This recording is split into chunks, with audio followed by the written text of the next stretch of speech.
السلام عليكم ورحمة الله وبركاته. كلان wanaagsan asxaabay meel kastoo naga daawanaysaan ku soo dhawaada barnaamijkeeni labaad. maanta waa Arbaco taariikhduna waxa ay ku beegan tahay 21 Janaayo sanadka 2026. barnaamijku waa kii labaad maanta aan idin soo gudbinayo. qodobada barnaamijkan idinku hayo waxa ka mid noqon doona Israa'iil oo weeraro cirka ah ku qaaday goobo kala duwan oo ka tirsan Lebanon, iyadoo sheegtay inay beegsanaysay saraakiil ka tirsan ururka Hezbollah. gudoomiyaha baarlamaanka wadanka Turkiga ayaa dhulka ku jiiday Netanyahu kuna tilmaamay inuu yahay mujrim dambiile.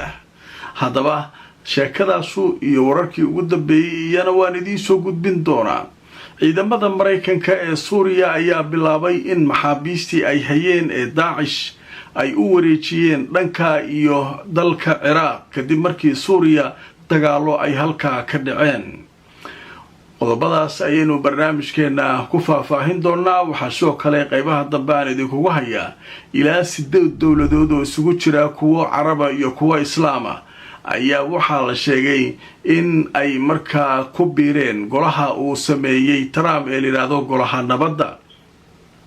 qodobadaas ayaynu barnaamijkeeda kugu haynaa. intaan ku jirno wixii soo korto ay iska qaado oo kuwaan isla ogeyn. ilaa hadda lagama hayo weerarkii ay ku hanjabayso ay lahayd amarana loo siiyey, waana la fasaxay, Trump fasaxay, waa weeraraynaa Hezbollah. xaggee joogtaa? Hezbollah meelay joogtaba haddii la ogyahay waaba la duqayn lahaa. xaggee lagu ogyahay?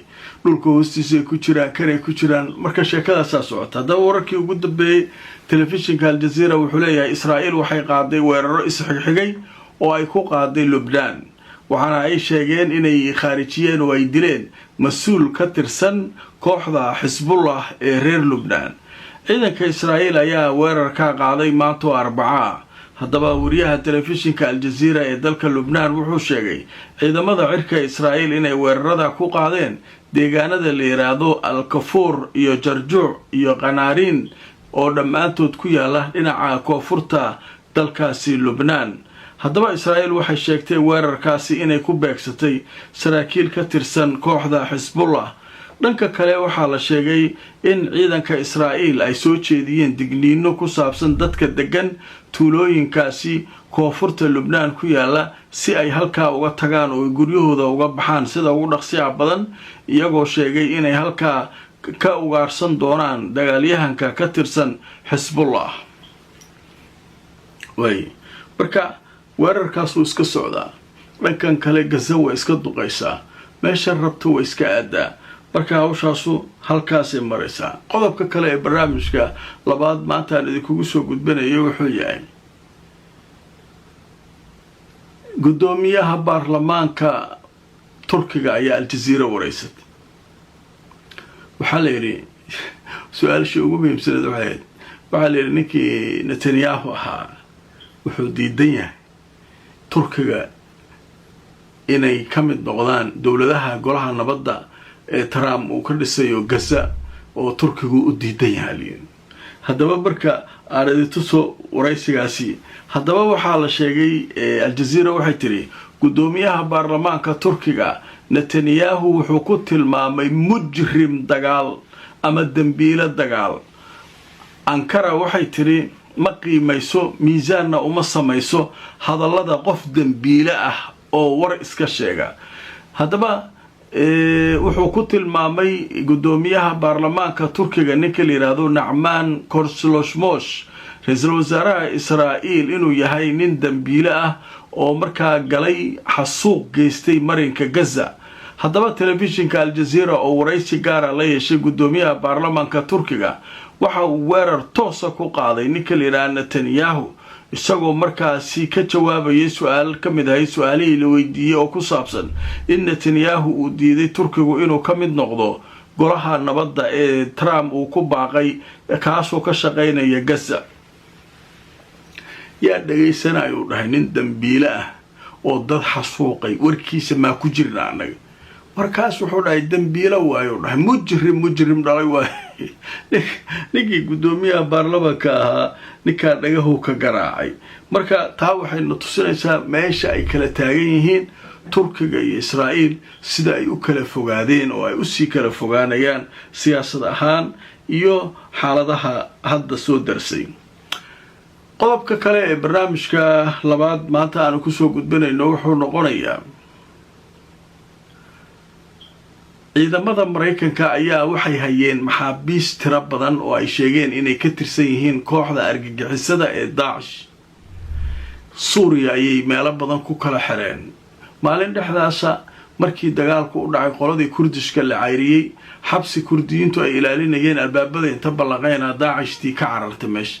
inkastoo dawladda Suuriya markii dambe ay tiri qaaraan soo qabanay, haddana marka Mareykanka intii uu hayay wuxuu isiri dagaalka yuusan saameyn, wuu la baxay marka kooxdiisii wuu qaatay. xaguu u qaatay dhanka iyo Ciraaq, halkaasaan ku xiranaa uu yiri. haddaba markaan tusoo Al Jazeera waxay leedahay ciidamada Mareykanku waxay sheegeen inay bilaabeen raridda maxaabiista kooxda dawladda Islaamiga ee Daesh iyagoo ka qaadaya Suuriya kadibna geynaya Ciraaq. taliska dhexe ciidamada Mareykanka ayaa Arbacada maanta sheegay in markaa howlgalkaasi ay wadaan ku saabsan maxaabiista inay rarayaan oo ay markaa geynayaan dhanka iyo Ciraaq.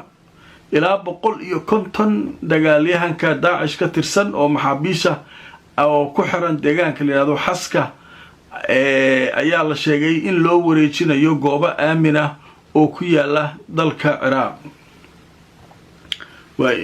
marka iyaduna hawshaas ku mashquulsanahay ayay leeyihiin. dawladda Suuriyana guulaheedii ayay sii wadaa weli meelo waxaa jira marka qolooyinka Kurdishka ay ku hareen oo ay gacanta ku hayaan.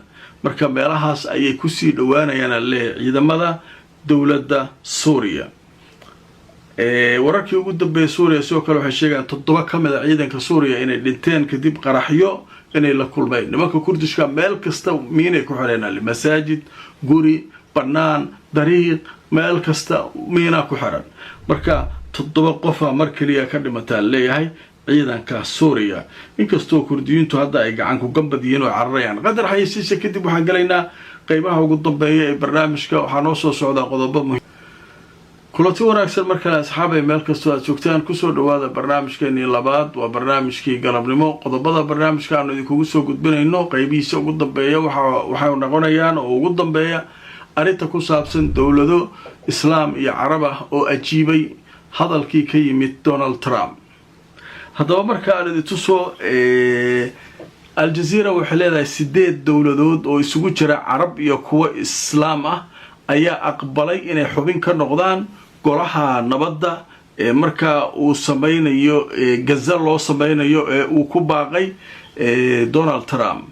8 dowladood oo carab iyo kuwa islaam ah ayaa maanta Arbacada bayaan ay ku midaysan yihiin sheegay inay soo dhaweynayaan baaqa uu soo saaray madaxweynaha Mareykanka Donald Trump kaasoo ku saabsan ka qayb qaadashadooda golaha nabadda ee arrimaha ka shaqeynaya Gaza. haddaba ergeyga Mareykanka u qaabilsan arrimaha wada hadallada Steve Witkoff ayaa sheegay aqbalaadda in markaa 20 hogaamiye oo caalamka ah ay aqbaleen qorshaha Trump ee ku saabsan golaha nabadda in markaa ay ka qayb galaan. haddaba wasiirada arrimaha dibadda Qatar, Sacuudiga, Imaaraadka, Masar, Urdun, Turkiga, Indonesia iyo Pakistan ayaa waxay soo saareen warmurtiyeed ay ku midaysan yihiin ayna leeyihiin tallaabada waan soo dhaweynaynaa waana ka qayb qaadanaynaa arrinta Gaza nabadeeda. marka meesha maxaa ku jira Israa'iil lagu sii dhuujinaa. Israa'iil waxaan inay soo galaan ma rabto. Trumpna wuxuu yiri soo gala, ayaguna waxay leeyihiin waa rabnaa. Turki iyo kulli waxay leeyihiin diyaaranahay. saalulka ku rafata marka haday rabto. barnaamijkeygii inta ayaa kusoo gabagabeynaya. fakari aragti waxaad haysanoo soo qor inta aan mar kale kulmayno asxaabay iyo barnaamijyo kale. nabadgelyo.